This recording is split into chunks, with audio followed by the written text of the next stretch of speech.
Um minute. Só um minutinho.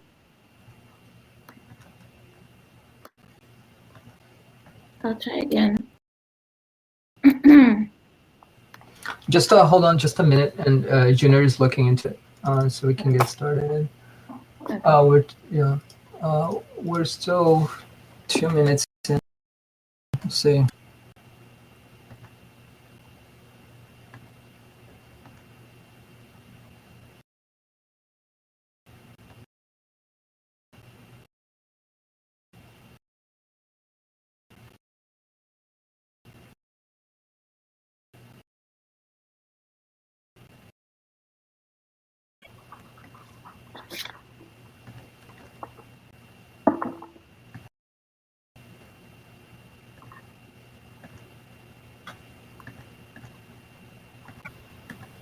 Sareeta?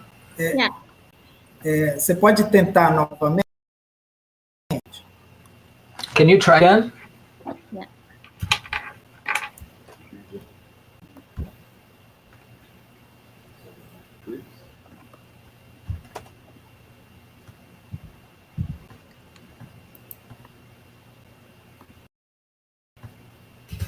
All the streamers estão ocupados.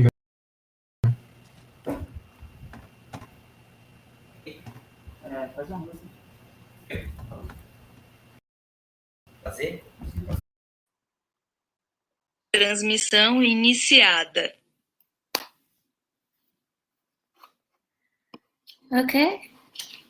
Okay, thank you and welcome everybody. Hi everybody. Welcome to Computing in from the South, a global celebration. My name is Sareeta Amrute. I'm Director of Research at the Data and Society Research Institute, and I'm here with my co-editor of the Special Catalyst Journal section, Computing in from the South, Rede Mocambos and Data and Society. For those of you who don't know us yet, Data and Society is an independent research institute studying the social implications of data and automation. We produce original research and convene multidisciplinary thinkers to challenge the power and purpose of technology in society. You can learn more about us through our website, datasociety.net. For those sound projects and so on, presenting opportunities for collectively exploring modes of access. Catalyst, Feminism, Theory, and Technoscience serves the expanding interdisciplinary field of feminist science and technology studies by supporting theoretically inventive and methodologically creative scholarship, incorporating approaches from critical public health, disability studies, science, art, technology, and digital media studies. For those of you who are new to Rede Mocambos, there are Solidarity Brazil, connected through information and communication technologies. They build partnerships, projects, and actions aimed at human, social, economic, cultural, environmental, and preservation of the historical memory heritage of these communities. We're all here to celebrate this journal release and experiment together in the spirit of the volume on what it would be to do technology research differently from a different perspective. To that end, some of the things that may be discussed today include what it means to undo or redo the line between researcher and research subject, the specificity of place, the term self, a couple of grounding notes before we ask our contributors to take over. If you're joining us from a computer, use these features to participate. Turn on closed captioning, CC at the bottom right of the video for subtitles. View and join the chat to ask questions and learn more. There's a chat, it'll be posted in the chat stream, a web chat site. Also note that the event is being recorded and may be shared afterwards. TC, eu queria te chamar aqui para participar da conversa com a gente. I would like to call Tessia to join us to participate in the conversation. Tessia will give an introduction of the space, the web space, and the physical space, and the culture and community space from which we are transmitting this event.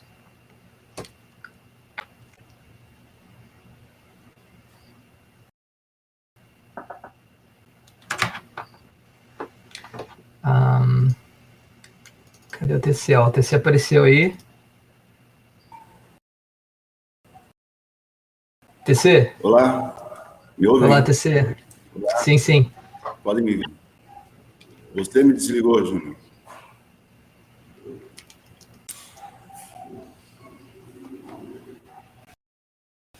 Só um minuto, o Júnior, que estava na administração, ele me desligou a câmera e não estou conseguindo ligar. Sem galho. Just a Todas presentes aí. hello, and I'm very glad to be here with all of you. Feliz em estar participando com vocês esse momento tão importante, assim, acho que nessa história da humanidade, nessa luta muito grande dele, rever e reconectar com novos amigos. Né? I'm very happy to be here. I'm very glad to be here, and especially now in this very difficult journey that we are going through, that humanity is going through. So I'm very happy to connect and be here with friends. Queria também que é autônoma, né, que vem dentro da nossa proposta de romper um pouco com essa hegemonia da comunicação e das tecnologias. Né? Sim, we're very also glad for the vote of trust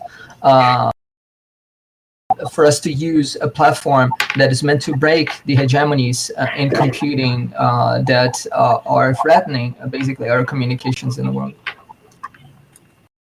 1 ano de existência, a Casa de Cultura Tainã, e que é um espaço comunitário, está localizado numa cidade aqui no estado de São Paulo, no Brasil, e é uma cidade que tem uma história marcada assim por um processo de escravidão de pessoas muito terrível, né? A gente tem uma cidade aqui que teve a maior Mind of the fact that we are talking about a cultural organization that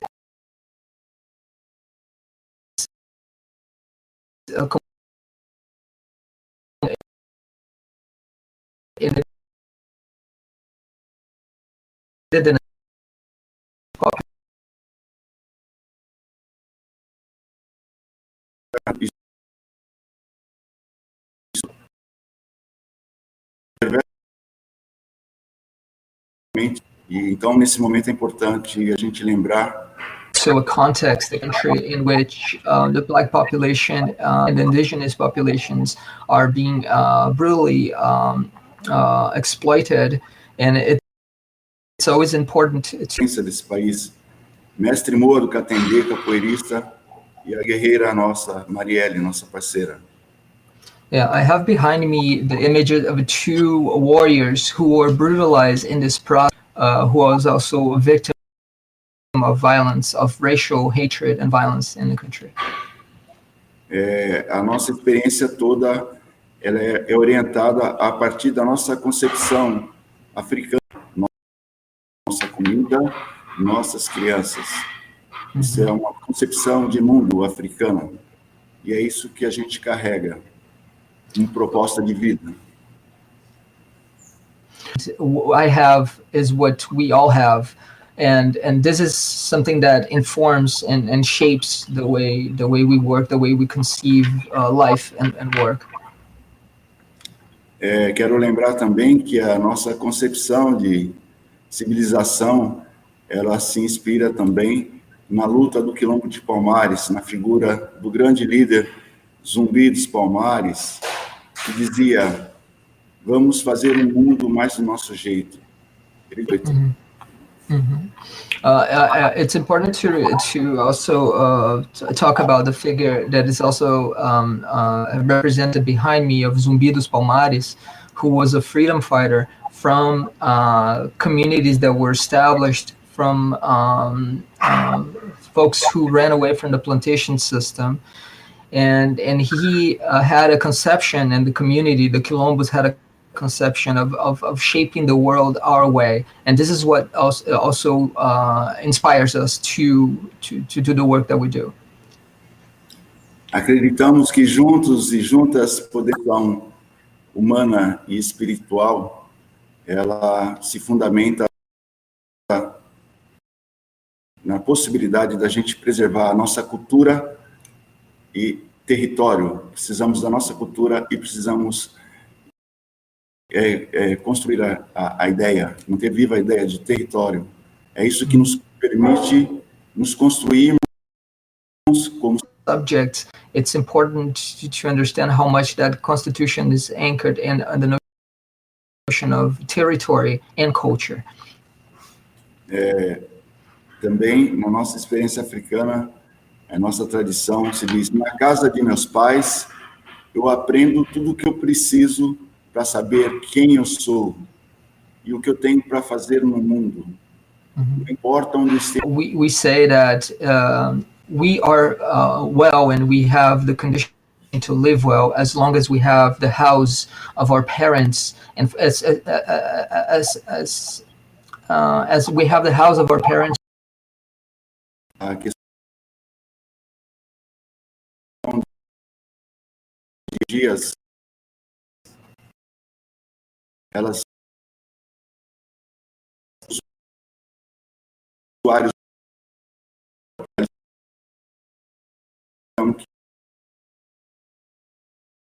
tecnologia, importância social. A form of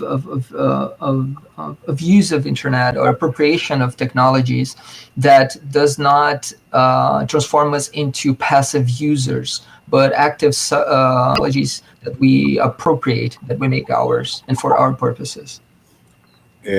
Nesse princípio, a gente vem desenvolvendo tecnologias e para nós, exploração tecnológica que vivemos hoje. Pensamos a tecnologia a partir de um tambor, né? Pensamos a tecnologia a partir da produção de conhecimento, da nossa tradição.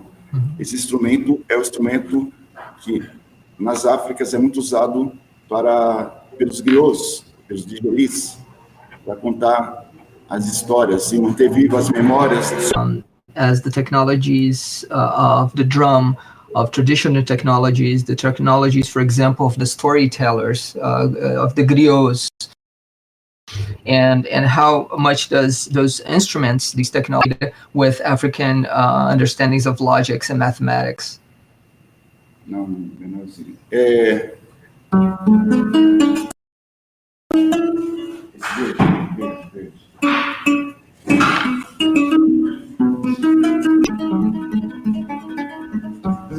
As an example, the strings are tuned.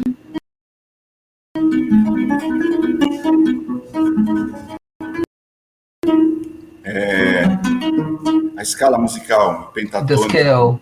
ela tem origem na África também. Para mim.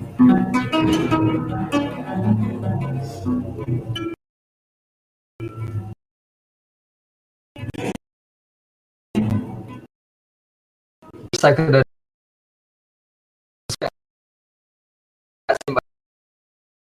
by the culture. Psych was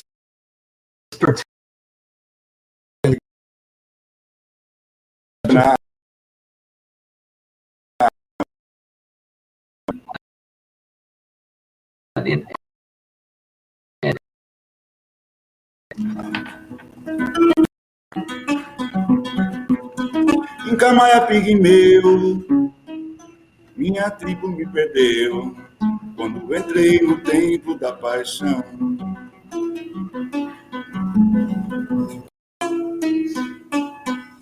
Eu me derreto suave, neve num vulcão.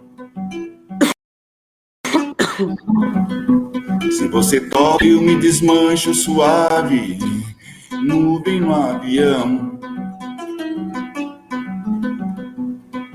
Himalaia e Meleu, esse homem não sou eu. Minha tribo me perdeu quando entrei no templo da paixão. Himalaia e Meleu, esse homem não. Minha tribo me perdeu quando entrei no templo da paixão.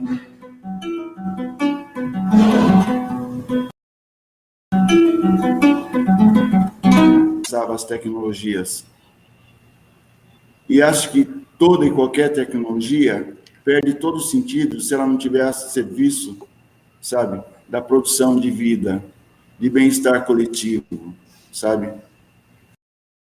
Isso não é para mim, é para nós. Nada pode ser para mim. Tem que ser para nós. E essa é a concepção de... Então, a gente pensa as tecnologias desse lugar.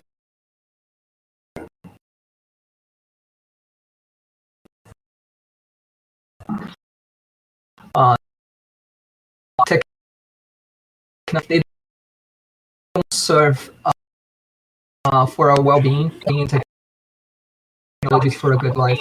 And this is the conception, the African conception that we carry in our use of technologies. Bem, eu penso que deve estar acabando meu tempo, então eu só queria dizer que a gente construiu, desenvolveu colaborativamente com a ajuda de muita gente, né? Nós somos uma rede muito grande, uma rede colaborativa, é uma rede que se estabelece a partir dos afetos, né, do respeito, do reconhecimento, sabe, das experiências dentro de territórios indígenas. To conclude, because my time is up, I would like to say that the work that we do is based on the network. That we have a lot of people who have contributed to this network, and this network extends to indigenous and Quilombola territories, and that's from these networks we conduct our work. And this network is a network of effects. It's a network of political communion, and always about us, about what we're constructing, we build in the context of this network. Então, eu queria compartilhar com vocês, e para garantir que vocês possam ter acesso a um pouco dessa produção tecnológica que a gente vem desenvolvendo ao longo de mais de 2 décadas, eu queria que o Júnior deixasse aqui alguns links para vocês no Casa de Cultura, né? Entendeu? E chamado Tainã, que é um nome indígena, tupi-guarani, que significa Caminho das Estrelas, né?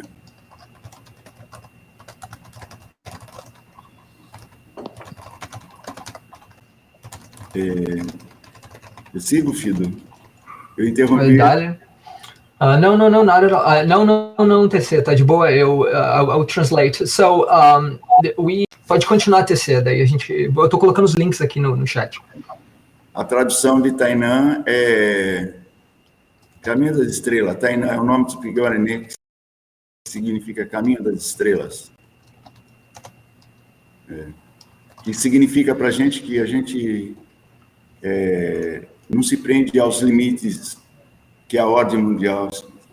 To the orders that the global order... do Balbax, social,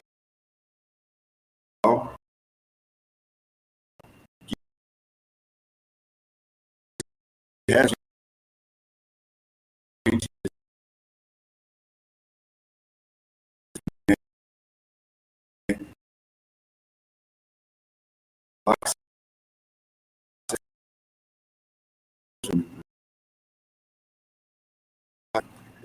essa rede é uma rede. And this platform that we are running, this Junte-se instance, is running from the data center that is in the cultural center where TC is talking to us from, and he would like to welcome us all to start thinking and working towards this distributed network of community data centers. That we should all be, after this event, we should get together again to discuss this idea and move it forward. Eu queria também lembrar, né, que acho que um aspecto importante do Balbaxa é essa ideia também de ele poder ser compartilhado dentro dos territórios por essa concepção original da internet, né, de ser mais peer-to-peer, né? A gente não ficar refém dessas grandes redes onde estão os monopólios, né, do acesso e da privacidade das pessoas, né, e da produção de conhecimento. É uma coisa que preocupa muito a gente, né? E, por exemplo, A gente recebeu alguém da Google aqui no início dos anos 2000, em 2003, 2004, e nesse momento a gente começou a investigar por que chama Google. A gente ficou intrigado com esse nome e descobrimos que o Google vem do Google, o símbolo do infinito, né? Símbolo matemático que é representado pelo número 1 seguido de 100 zeros. E naquele momento a gente decidiu que a Google não era alguma coisa muito saudável para a gente se conectar com eles. Hoje a gente vê as universidades do Brasil, as universidades públicas do Brasil, todas são conveniadas, por exemplo, com o Google, e a gente vê nisso um perigo muito grande. We're trying to build an alternative to the big networks that are a real threat to the future of humanity. We had a visit in our cultural center of a representative of Google in 2000, 2001, and we realized we were very intrigued about the name Google, and we started to look into the origins of the name, and we realized that the number of O's in the name like refer to the symbol of infinite, the mathematical symbol of the infinite, and for us that was a real representation of threat of the aspiration of these networks in terms of the scale and the range that they have attained. In the context of Brazil, several universities, more than 60% of the universities are actually have contracts with Google today, and we understand that this is a real threat for our future. A gente vai ter que dar uma fechar. Eu vou passar, daí vou ter que passar a palavra para o resto da galera aqui e a gente volta depois para a conversa. Eu agradeço muito e estamos juntos. Seguimos sonhando com um futuro mais do nosso jeito. TC, we'll continue the conversation, move on to the other folks who are going to present their projects, and then after this we'll return to a session that is informal. So TC said thank you very much, and we will continue to dream together and to dream of a future that we dream and we build together. So to be continued. Muito obrigado, TC. É um grande prazer, honra ter tu aqui com a gente, e a gente vai continuar essa conversa depois de forma mais informal, sem limite de tempo. Tá? Vamos continuar então. We will continue, move on.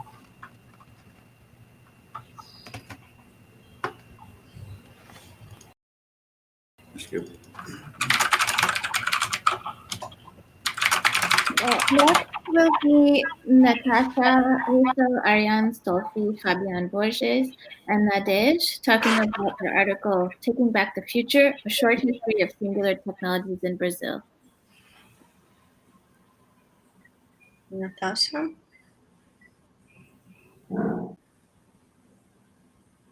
Your microphone is off. Hello everyone. Hello, Ariane, we haven't seen in a while. So it's amazing to follow after TC thorough presentation of what I think is a unique implementation of community appropriation of free software. So we have a very short moment of 10 minutes among us. And as the article is starting with the notion of free software in Brazil and pursuing from Baubacia and further, I'd say, women and feminist appropriation of these community implementations that are completely unique. We have invited Ariane and I to, Fabi Borges from Techno-Shamanism and Nadej, who started Rede Kefir, which is not directly in Brazil, but started a long feminist meeting in Brazilian technology that were called Encontrada. Maybe we can start hearing about this, although it's time-wise reversed because of constraints, physical. I don't know if you are hearing me, Nadej, and if you can... Hello, everyone. Nadej here. Hello. Is the pathway from this unique scene that happened in Brazil to the feminist appropriation of it that came later on with the Encontrada meeting and the development of more specific feminist projects that happen in that scene? Is it something you... Sorry, this is a question for me? Yes, please. Okay. Maybe it's better to start backwards in time-wise, because I heard that in short. And we also have Fabi around here, who will start up.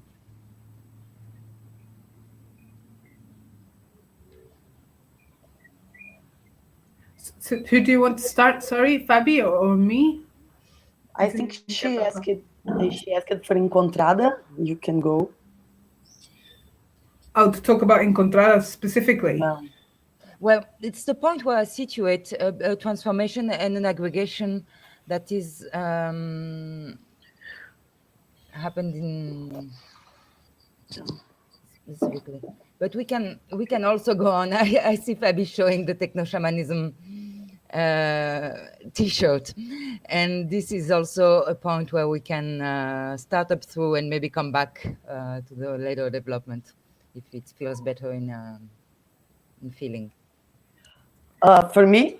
Yes. Okay. So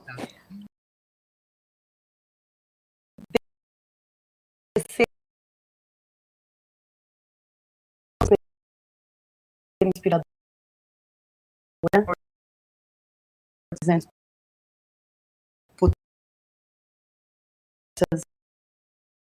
credit. It's about techno-shamanism. Today we are launching the leilão. How do you say leilão in English? I never remember. Auction. Auction. Yes, we are launching the auction. Indigenous people from the south of Bahia make, and this was we were trying to make it in 2019, but we could not make the money.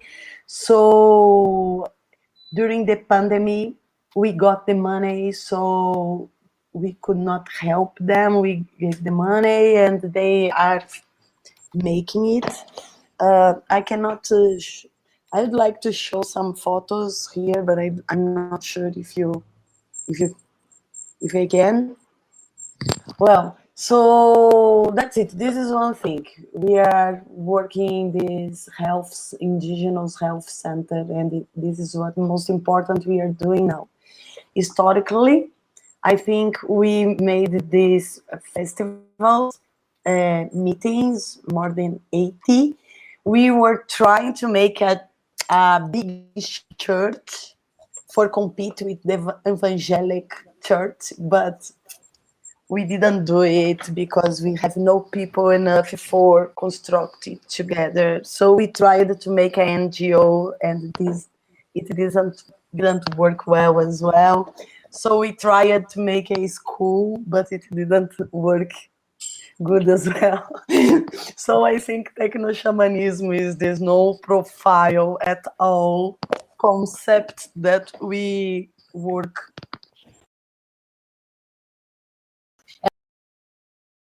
And we points, and it started. No, you want to say how it started, Ariane, with the pontos de cultura? I think you could say. Maybe you can say how it started, because I was not there in the beginning, really beginning. But yes, I can say about that, about the before, after. Okay. So I think it was a free software movement, and the pontos de cultura, hotspot culture. Here in Brazil start to happen in the ministry, the culture ministry of Gilberto Gil. So everybody starts to implement these programs into the deep Brazil. And well, so when these hackers and free softwares found the indigenous and the quilombolas and the ribeirinhos and the groups who lived really far away from the big cities. It started to change them a lot. It was a revolution of insights and a subjectivity revolution. So the word techno-shamanism appeared really in a really strong way. Was a connection between different temporalities, different behaviors, different ontologies, different perspectives of life. So one really technological and the other one really deep in other technology that is shamanism or a nature friend, no, not nature enemy like us. So this is why techno-shamanism became a word so important in free software movement, and then we start to organize festivals about it. And so I cannot speak much. I will, as we have quite a short timing in front of us. I think what's interesting is the development and the pathways that the free software movement in Brazil led to different cultural appropriations. And this is how I wanted to lead back to another feminist and movement of appropriation of technology that led to large reflection on feminist servers. And I'll bring back the speak to Nadej if she's agreeing with that, to present us what she did, how she participated from the Encontrada meeting and how it led to the activity of Rede Kefir in not only Brazil, but larger Latin America. Are you fine with this, Nadej?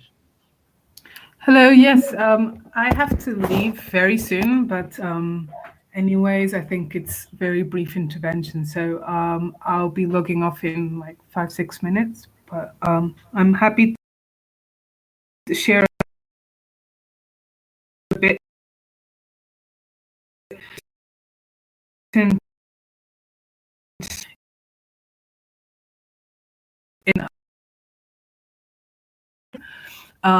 And what I'd like to highlight is how the gap between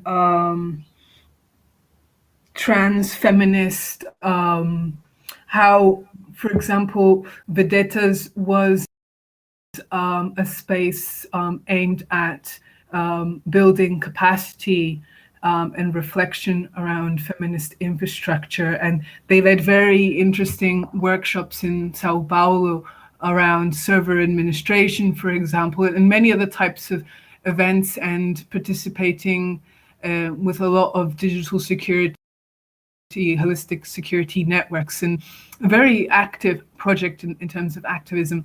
And what Kefa was doing, which was much more projects in seeing how at the end of the day, it's extremely difficult to have time to do everything. You kind of like have to make decisions, and providing internet services.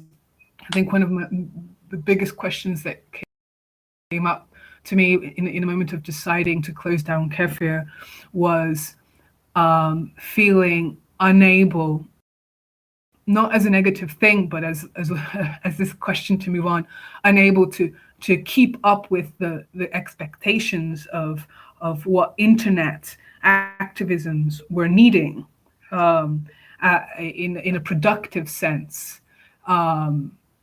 Feminist networks and feminist lawyers and reproductive justice in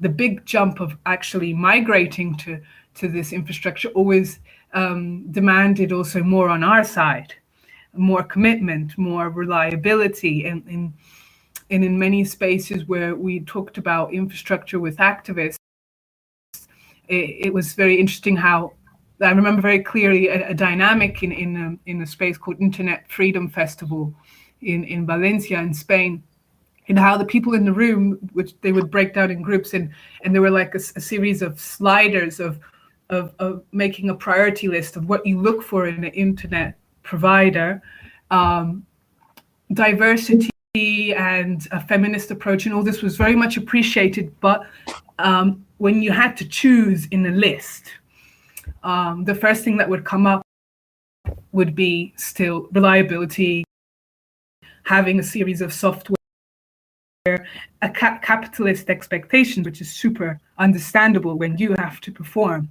and there's a standard. So having to keep up with that, or feeling that you have to keep up with that, and at the same time wanting to completely shift the way of understanding infrastructure and all this reproductive part of care and holding space, and questioning why are there still, if you change the names, it still seems separated. It's still, at some point, there still seems to be this embedded distinction between what is technical and what is not technical, even in the trans-feminist world, even in the infrastructure world. It takes a lot of energy to redo that in a different way, and it takes a lot of time. And when you're in a day-to-day basis, what that boils down to is that labor-wise, many of, for example, the trans-feminist system administrators that I know have to end up working in corporations or in companies. And this trans-feminist infrastructure is this side project which is very valuable, but there's still this gap between commercial labor and the activism. And what I really hope for the future of trans-feminist infrastructure, and thinking of them as local nodes and how we can provide collectively and look after this infrastructure in Latin America, is what do we need to take on that task, instead of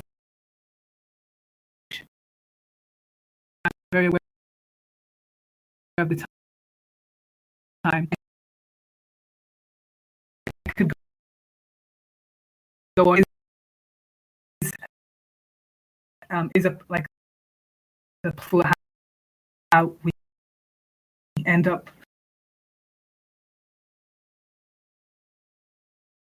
saying. Thank you so much for sharing that work. I think we can take up this theme of change from Ariane. Again, thank you also, Tese, for setting the frame here in this discussion. I think it really puts us in the right frame of mind to discuss these interventions. I think Saif and I will come at it from a different angle. How do you intervene from the belly of the beast? So how can we think about interventions and change by working within these institutes? Back to, I think somebody's mic is on. Fabi, I think it's your microphone on. So I'm going to bring you back to a far off time, 2015, before AMLO, Andrés Manuel López Obrador, took presidency in Mexico. There was this hype where Mexico is supposed to emerge as the supposed Aztec tiger, a lot of hype about capitalist expansion and techno computing as a way to effect change, these supposed reforms, right? So I became involved in a project at UNAM where I was tasked with teaching students coding skills, but also a particular hacking ethos, right? So I was there as a technical instructor, but also with my ethnographic sensibilities, trying to hover above this making doppelganger. So as I started traversing these spaces, some of the more radical spaces, some of the more mainstream spaces, sometimes with contradictory politics, and on both sides, both in Mexico and in the US, sort of circulating between Silicon Valley and these initiatives in Mexico, I started seeing Saif all over the place. So Saif was also moving between these spaces and developing her own initiatives.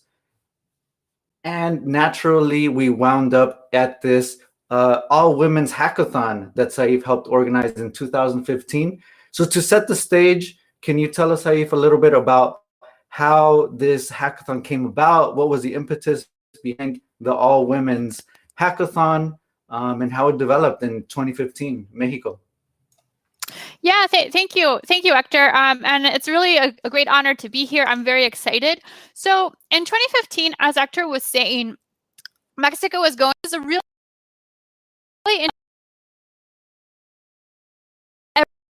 everybody of doing things.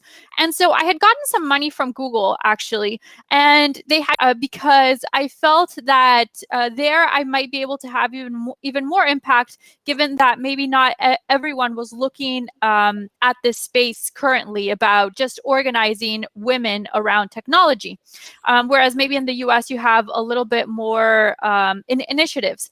Some of the things that happened when we started that hackathon was, at the time, I think I didn't value it as much about why it was important just to have an all-women's hackathon. Right now, looking back on it, I think that it was very helpful because that planted a seed where now how I see it is these women from different universities and also even different professions have been able to get together, build a strong network together where they have their own space to discuss about what it means to be a Latina doing technology. And given that nobody else had given them that space, they hadn't even realized, I feel, we hadn't even realized because I'm part of them, we hadn't even realized that we needed this type of spaces. And so it was National University in Mexico. It was a group of 30 students, all male identified, only a few women. And when I saw them in this hackathon, they were able to, and I bring this out in the article, sort of voice some concerns or interventions or be ironic with me about some of the different gender dimensions they saw in these spaces. So I want to ask you about visibility and recognition, because as a researcher, as an ethnographer, we're asked to go to the field, do our research, and sort of step back and theorize what's going on. And part of this includes giving a pseudonym to your research subjects or now, research participants. So, when I discussed with you, what would you like your pseudonym to be? You said, well, actually, I'd prefer to use my real name. And, it's a struggle even to get recognition, not even believing that you're doing this work, right? So could you say a little bit more about some of those experiences and in general, the concepts of visibility and recognition in the tech domain? Yes. Actually, can I share? I'm going to share really quickly my screen. I hope that it's okay because to have this conversation, I would like to really quickly just share. To start this conversation, I would like to start it by looking at a picture. Do you guys see my screen? Yes. I can see it. Okay, great. Thank you. So this is one of the main pictures of the hackathon. And I would like you to look at this picture and tell me if you see anything interesting. Like what is what is an interesting thing that you might see from this picture? So this was the main picture of that hackathon. So right now the photo is taken at UNAM, and here we have and it's the main photo of the hackathon. I don't know if anyone would like to just share about some of their initial thoughts, or if not, I can go. So the main thing that I would like you to focus on is this is the main photo of the hackathon, and it's interesting that I'm not in the photo. Hector is also not in the photo. None of the main Latinos and Latinas who were organizing the event are in that photo. The only person who is self-visibility. And so when I look back, I really like that photo. I'm going to stop sharing my screen. I really like that photo because that photo reminds me about in Latin culture, I think that we really need to understand that we value humility a lot. And so for me at the time, it made a lot of sense to not be in the photo. I mean, how was I going to be in the photo? That would be just so so pretentious of me to be the main center of the photo. Now looking back on it, I'm thinking, I organized this event for almost a year. How am I not in the photo? And I also didn't give myself even, I didn't give any talk, like any main talk in the hackathon that I organized. I had a set of speakers. Looking back on it, for instance, even Hector was one of our main mentors. He is also not in the photo. He was also not one of our humility a lot. And that can mean that we remove visibility from ourselves. And so looking back on it, I always try to remember this event because I think that especially if you have people who are navigating between Latin America and the US, it is important that they start to understand that if you want to play in the US, you actually do need to give yourself visibility. For instance, right now, I actually don't have any real photos that I can showcase to say, hey, I actually was the main organizer of this event. And so for me, it has been helpful to have to navigate between the two cultures to understand about that so one culture values, for instance, humility. Another culture will actually criticize you. And as Hector mentioned, what I have found is that I'm sometimes confronted about where people don't believe all of the things that I'm doing. And so I realized that I need to stop being modest and really push forward the work that I'm doing because people will not believe me and will not give me the space that and so I'm helping them to have more visibility. And I also had this issue even with co-authorship. So we were doing recently a research paper about Indigenous communities. We had an Indigenous researcher and we had a white researcher, a person from the US who was a US native. The US native, and so the Native American person did actually all of the quantitative research, and the US, the person from the US did a lot of qualitative research. Anyway, long story short, it was decided that the Indigenous person was not going to be a co-author of the paper. And for me there, it clicked about why wasn't the Indigenous person added as a co-author. This is again a lot to do with the humility, where in Latin America we and a lot of our cultures, he's an Indigenous person from Mexico actually, where we value too much humility and we're accustomed to not giving ourselves the visibility that we deserve. And so for me, as now that I'm a professor, I'm trying to be much more aware that we tend to do that. I realize that I need to be very aware about the different things that we value in these cultures. Yeah, great. You know, this sort of removing yourself or making yourself visible when you need to reminds me of, you know, centering women of color feminisms, queer of color critique within these spaces. You know, the theorists from these movements have taught us about forging coalitional politics across race, gendered, classed divisions. And, you know, they bring these metaphors of, especially Latina feminisms, of bridges and borderlands. So I see some of this, you know, how do we appropriate these metaphors or this type of work in these cultures of computing and these spaces? I think is really interesting, and you're already doing that. And before we run out of time, I really want to get to the abuelitas. So one thing I really loved about this particular hackathon, and in the article I have this section called Abuelitas, Grandmothers as Infrastructure, was that in the hackathon, you know, when I had been to sort of dozens of hackathons, both in the US and Mexico, and I never saw, you know, more sort of communality, a more communal celebration of the event. And I thought it was really interesting because if we relate it especially to the theme of the hackathon, which was hacking the domestic space, that could be interpreted as, you know, a sort of confining element. Well, we're limiting these interventions to the domestic space. What does that say about gender construction, about a particular type of femininity? But in this case, the argument was, well, or at least some participants I talked to, well, it was nice that my grandma was able to participate, and it sort of helped forge this intergenerational intervention from within the hackathon. Nothing I had seen you know, before. So can you say a little bit more about, and in general, these sort of small interventions, do you see any other ways we can unsettle these dominant techno-entrepreneurial spaces?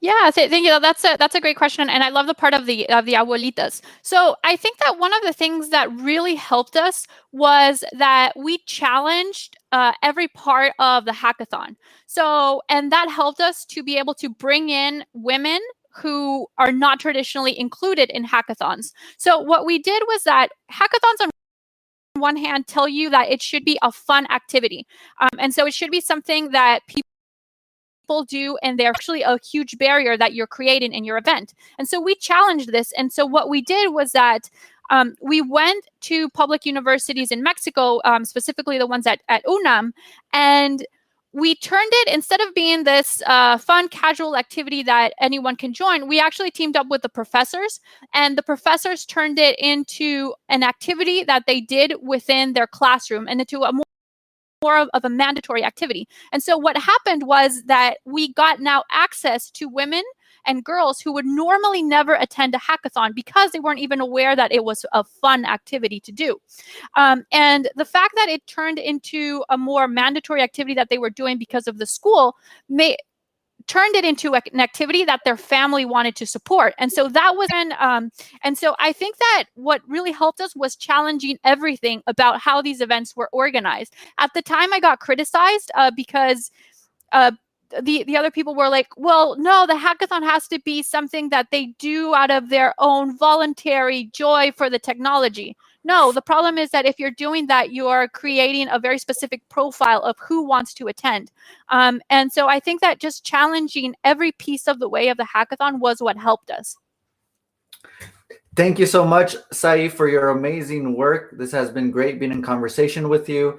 I'm going to transition now. In the interest of time, I'll put your info in article in the special issue called Chinese Computing and Computing China as Global Knowledge Production.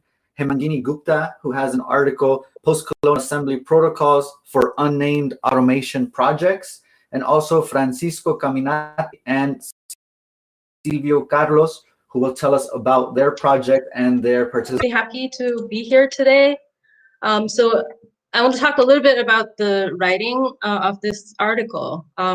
Earlier this year, when the opportunity came to write something for this special issue, COVID was surging in New York City. As the pandemic unfolded in the US, I was still processing what I saw on the Chinese internet from January and February when the virus rampaged through China, and especially the city of Wuhan. So among all the things I tried to process, one stood out because it was explicitly related to my research on Chinese surveillance technology targeting online expression. In early February, Li Wenliang, the Wuhan doctor, who was publicly censured for alerting people of COVID, died from COVID on the job. When the news came out, there was a massive online outcry. One online survey, and the report also revealed the company's close connections to Anglophone academia. It was at this time that I stopped being a decade-long avid observer of Chinese social media and used my lurker account to post about the leak and these connections. My post quickly attracted many shares and much indignation from fellow Chinese, but it was censored by the platform in less than 24 hours. So my piece and catalyst began with this episode. I wanted to complicate two portrayals of China in the Euro-American imagination in this age of big data and computing. The first makes China the other in surveillance tech, a sinful nightmare where the liberal discourse here employs to amplify its own cause. The second foregrounds China's immense digital economy and uses that to indicate the country's formidable extractive, or what some would call a new form of colonial power on the global stage. I wanted to open up a space in discussing Chinese computing where we get to see Chinese people, or more precisely, where we get to see the ways. So on top of this, I show that the Chinese people are also contorted through China's online surveillance tech. But instead of analyzing this lucrative computing industry in isolation, I want to foreground the global academic field that sustains its operations. Through transactions of legitimacy, money, and data, Chinese surveillance tech itself is integrated in the academic knowledge-making enterprise. In other words, I want to show that Chinese surveillance tech is not just subject for scholars, especially those of us operating as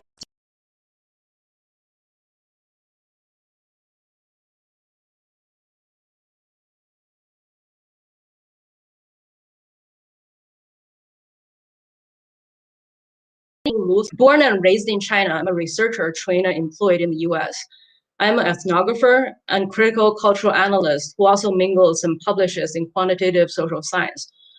My writing came from my own experience traversing geopolitical, linguistic, racial, and methodological lines. It came from years of reviewing quantitative research papers using online surveillance data from China, attending conferences where Euro-American colleagues host experts from Chinese surveillance industry, and learning about senior scholars in elite Euro-American institutions serving as consultants for Chinese surveillance companies to better market their products. Nights, witnessing the death and desperation of Wuhan online at different time zones. My own social media posts to read.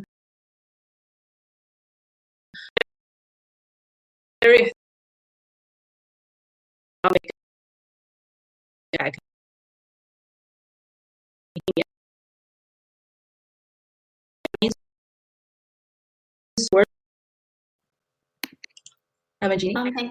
Should I go next? Thank you so much, Angela. That was really powerful. I'm just going to take a couple of minutes. So about parody, I didn't mean for a parody to be a fake or a copy of something that's real, but I was thinking of a parody as a form that gestures to and reminds us that startup city. And I found that entrepreneurs and technologists often talk about automation in two registers. One is that it offers a clear economic benefit and profit. And the other is that automation frees us to do more creative and lovable work. So I wanted to displace and unsettle this logic of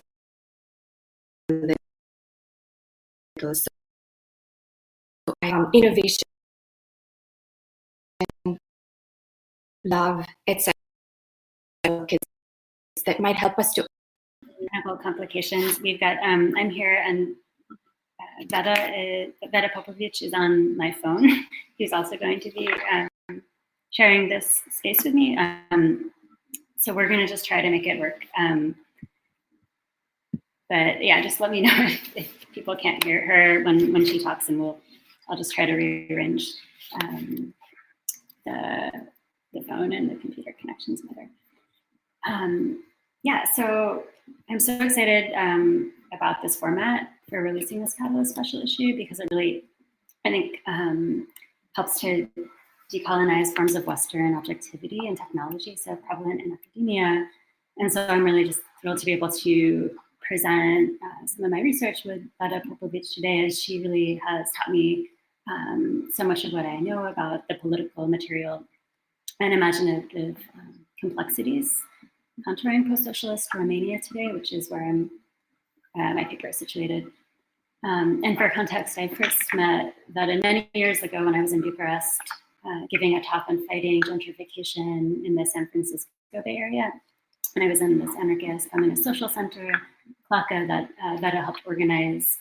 And Klaka at that time also housed a group called the FHDL, or the Common Front for Housing Rights, which is a housing and racial justice collective that I eventually also became involved with and that I continue to learn from today. So it's really, for me, impossible to separate the research that I'm going to present from these collectives and spaces and the people in them. And the spaces themselves have continued to grow and change over the years. So for context, my article explores socialist and post-socialist technoculture in Romania,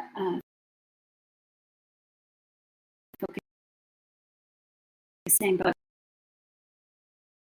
could have transformed and context also of Romanian techniques.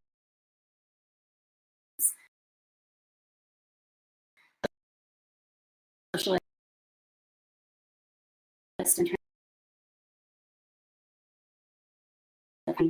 and siliconized security. Yet, as I show, both of these identities, the Silicon Valley of Eastern Europe and hacker And these starkly anti-communist descriptions allied the rich technological histories that flourished during socialism and in its aftermaths. So not only was computer cloning, and then after socialism, amidst the wreckage of disaster capitalism and austerity engineered by the West, computer cloning proliferated along with practices of media bootlegging, software sharing, and independent neighborhood internet cabling. These practices, which many describe as embracing a form of shmekveria, which is a Romani word inferring cunningness and cleverness. I suggest shmekveria perverts and corrupts siliconization processes.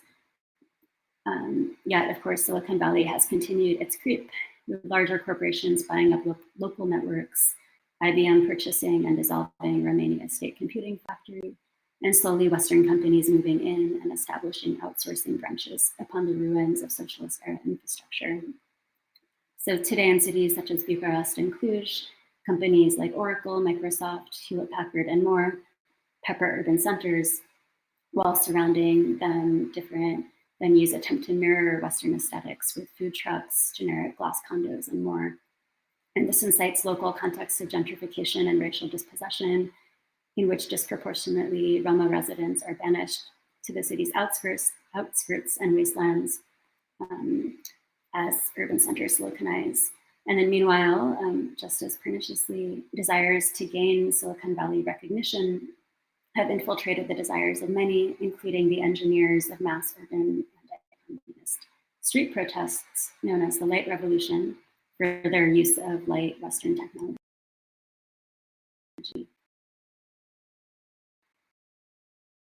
Be freed from this. From it. Yeah, meanwhile,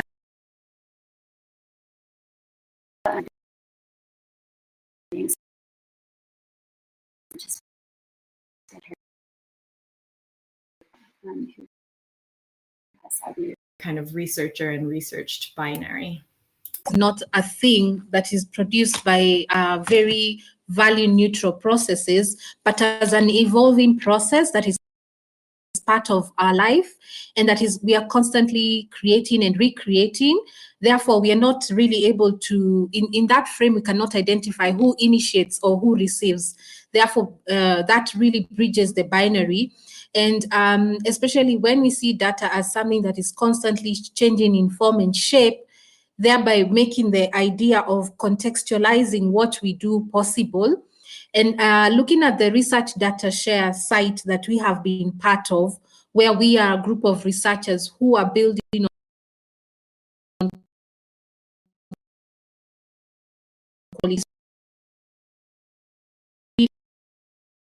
it's a fluid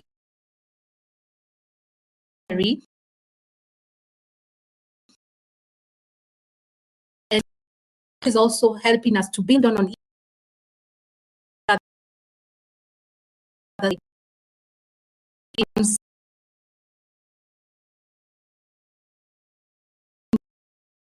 broken. If you're muted, but can you this dynamic and the potential of open research data to kind of shift those dynamics? I think I look at research data generally as like a product or an ingredient in this cyclic process. Researcher from the Global South, I tend to find myself kind of going, in between these two binaries. You're a researcher at one point, at another point you're researched, and essentially be a researcher, and you also researched in the same instance. Essentially, because if this is tied to funding, there's also interest there in terms of what the source of. It's a bit hard to navigate as a researcher in the Global South, and then if you kind of put this together with dynamics rooted in data practices that then create and reinforce the margins further, then it becomes a very, very complex environment. So open research data and from my experience, again, using the platform for experimental and collaborative ethnography, the research data share platform, it has really, for me, provided an alternative mechanism that could potentially shift these dynamics and help us address these margins. And I think about it in two ways. So the first one is, being able to acknowledge the work or, the input by the researched, essentially. So, at the end of the day, from our about, and in most cases, we're not able to kind of give them voices within those documents. So open research data, for me, kind of gives us an opportunity to really give voices to the people that inform our publications and then, end up down the line informing policy advocacy or, decisions within government, which is whom, we aim to influence. It really kind of helps us to acknowledge the sources of this information, the sources of this data, and to acknowledge sort of their contribution to research projects, one. And two, for me, is the fact that it kind of, speaking to what Aurelia mentioned, is that it gives it presents an opportunity for validation of that information. So it's even a corrective mechanism. So sometimes your analysis and someone's able to annotate it differently, and therefore you're able to kind of validate this information. You're able to generate new data, new information, but also all these new models of collaboration that do not necessarily center the researcher or the researched, but kind of, bring all these people together to kind of lend their voice to this already collected data. Yeah. Is built on. I'm curious some process of allowing data to move and take different shapes and Uma das forms. coisas que é importante sobre essa plataforma é, de fato, a possibilidade de fazer os dados circularem, né? Isso é muito importante para a gente. So the paper has actually been uploaded onto Research Data Share as well. So Eu fico muito feliz pela participação de vocês. O nosso artigo está publicado na plataforma. Thank you all, and I'll turn it back over to Sareeta. Muito obrigado. Vou Thank passar you, a palavra para a everybody. Sareeta. Our live stream has stopped. I'm in the background trying to get it working again, but not having much luck. I know this session is being recorded and it will be posted later. So before we end, I know we're over time and thank you, but I was wondering if Francisco or Silvio wanted to speak a little bit.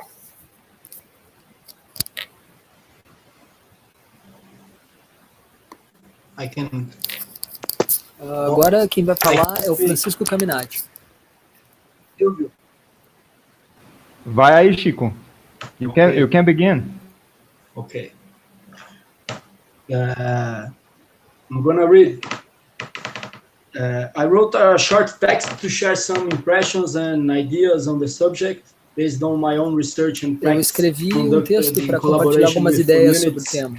and collectives of indigenous and traditional peoples in Brazil. I'm currently coordinating the project Tiwazi Hoaihu de Awe, which means in the Awe people language, Awe Mremre, as they call, Awe Information Network. And this project aims to implement a community network in the indigenous territory based on the operation of a community data center and a Wi-Fi mesh network that will connect 3 villages. This data center, in addition to providing local communication and file exchange services, will host a digital archive of a vast audiovisual collection that has been created initially with support from American anthropologist Laura Graham, and that was recently digitized. The archive will also receive materials already digitally distributed since 2010, and an audiovisual edition laboratory running free software was installed at the school of Rederan Village. Rederan Village is the place where the project happened. Between 2011 and 2015, through public programs on a national scale, Rederan Village was connected to the national electricity grid, with the service being continuously available for the first time. And an antenna for internet satellite connectivity was installed. In a short period, it was possible to observe many transformations, which continue to deepen as digital media become part of community life. It was also possible to observe that local practices related to computing and audiovisual production have also undergone drastic transformation. If before the community was leading a robust process of building autonomy and widening the margin of agency over foreign technical objects, in a process of what we might call technological appropriation, they have increasingly become consumers users of digital platforms.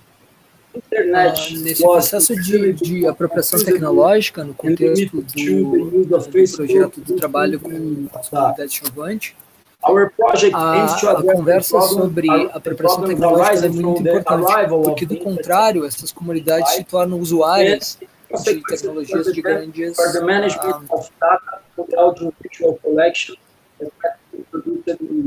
grandes empresas. I use the term arrival to highlight the colonial aspect of the process, which occurs not because we are talking about foreign technology or came from above, but because of the quality of the economical and social relationship that platforms produce.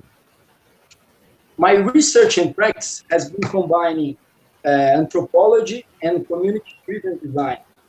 Rather than focusing on an exclusively reflective and theoretical product, ethnography practice is used as a tool for the elaboration of situated resolutions for local problems related to communication and information. In an aspect that I believe resonates with the analytical proposal of computing in from the South, we always start from the acknowledgement in the use of local technology, whether they are ancestral or local variation produced by appropriation, usually in context of scarcity or precarity. In this way, foreign technology assume a complementary character in the resolution that are produced in the participation in the stages of design, implementation, and maintenance, not only some ideas that guide the activity are the concept of a damaged planet that is on a planetary scale and on the context of the climatic and ecological collapse that we are experiencing.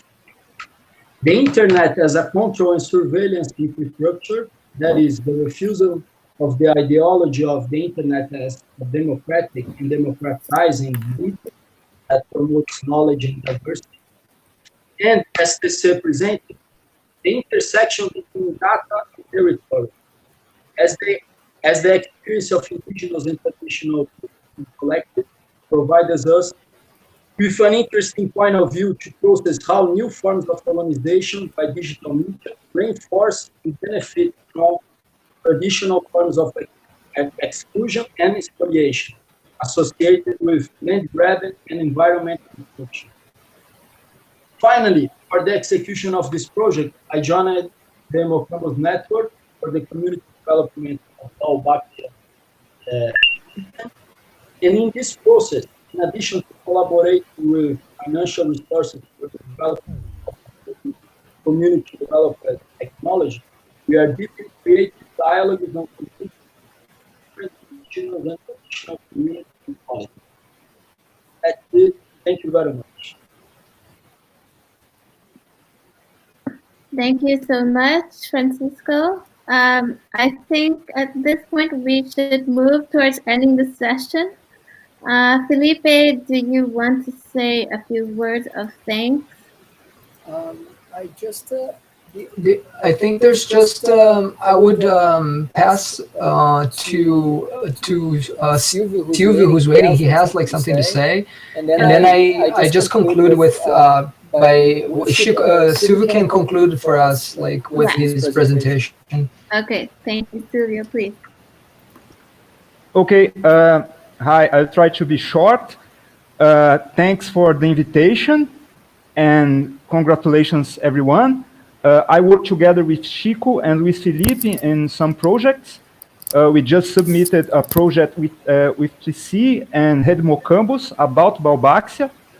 I also work at Instituto Socioambiental, one NGO that works with indigenous peoples, quilombolas, and other traditional populations in Brazil. I'd like to talk a bit about programming, as I believe I'm halfway to learn some basics, and I'd like to share some thoughts about that. In this process, I have this strange feeling that while it's extremely important to do other kinds of computing. Perhaps not that much computing is needed. Taking as an example what TC said about Google in his introduction. Uma questão importante some a ser levantada é que a gente precisa repensar quanto de computação é necessária. More concerned with planned obsolescence and also meant for long-term sustainability. Quando o TC mencionou a questão do Google, so perhaps this computing essa lógica de produção da tecnologia é uma lógica que trabalha com a questão da consisting in understanding and choosing what's implicitly in technology that's one is about to use. So to be more specific in terms of computer languages, I'm concerned here with statements like import, include, extend, inherit, and use, which are common in computer languages. And why that matters for me? So when I import some piece of code in my system, in my platform, whatever, I'm implicitly importing many choices, many decisions, and many inheritances, especially in the perspective of computing in and from the south. So in Portuguese, importar, to import, means not only to import something, but also also that's something that matters, something that's of importance. So I'd like just to give an example, and I'll finish. I'm going to share my screen and show you a map. Can you see my screen? Yes. Okay. So there is this map I developed it for Instituto Socioambiental. It's a free software project which uses lots and lots of libraries. So I have to use these libraries because I'm just a single person coding a large system. So, okay, it's open source, it's free software, but implicitly on this free software project, there are some choices. So the first choice I'd like to point to you is this projection in this map, which Web Mercator, which is a very colonial projection. So I did not have a choice. I could write my own projection, my own library, but I was out of time. So I had this first problem. But that's not exactly what I would like to show you. What I'd like to show is this piece of land here, which is a huge indigenous area in Brazil. In this area, there is a basin, lots and lots of rivers. So I'm showing you this indigenous area, and also around this area, the current deforestation in the Amazon. So the deforestation is in red, to show us that's something bad, and the map is oriented in the classical way of the north-south orientation because of this Web Mercator projection. So for the indigenous people, this doesn't make much sense, at least to some of the indigenous people who live in those areas, because for them, the map is upside down, not because other reasons than that the rivers are flowing in the other direction. For them, this map should be rotated because they usually think from where the river flows. And also, this deforestation that's kind of red, for them, this color red means something that's good. So we have a lot of trouble when we are computing in and from the south to import some statements. But we end up importing those statements because we need to make a system. So that's kind of trouble I'm currently involved right now. So thank you and congratulations again. não é representação Thank- que é a representação. I'm just going to say thank you to everybody who came today. Congratulations to all the authors. Thank you so much to those who are joining from Brazil, Rede Mocambos, and everybody else, to Tese, to Cisco and Sylvia. Have a wonderful day. We'll see you soon and talk soon, I hope. Ciao.